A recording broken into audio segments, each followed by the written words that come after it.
So what is the deal with Vergil's book? Everybody in the DMC verse has a signature weapon. Dante has his pistols, Nero Blue Rose and Red Queen, Lady has the Kalina Ann. Given the gameplay style of DMC, obviously weapons are going to be the priority. Which is why it's rather interesting that Vergil has something that makes him stand out from the rest of the cast. This book of poetry. I curse my stars in pit of grief and woe. That made my love so high, and me so low. At first, I thought this was a random inclusion for Vergil's human side, to give him some extra character and flair for the dramatic.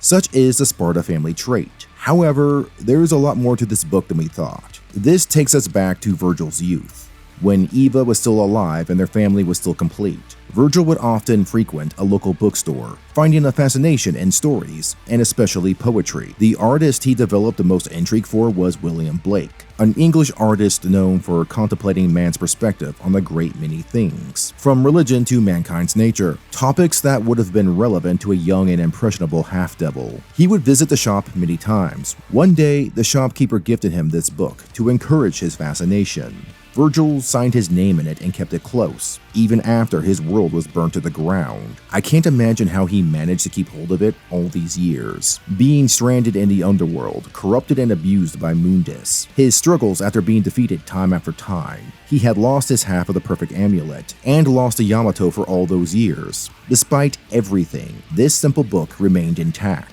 It gives a lot of connotation to Vergil's mindset, how much his human half obsesses over these works, and it says a great deal more about his choice at the end of DMC 5, when Vergil leaves the book with Nero.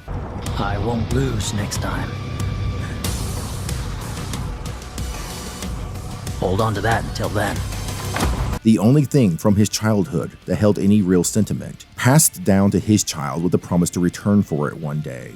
It's not the most fascinating tale, I admit, but I like it all the same for how it enriches Vergil as a person. And it's nice to get an origin story for something in these games that doesn't involve ludicrous amounts of violence. Not that I'm judging, mind you.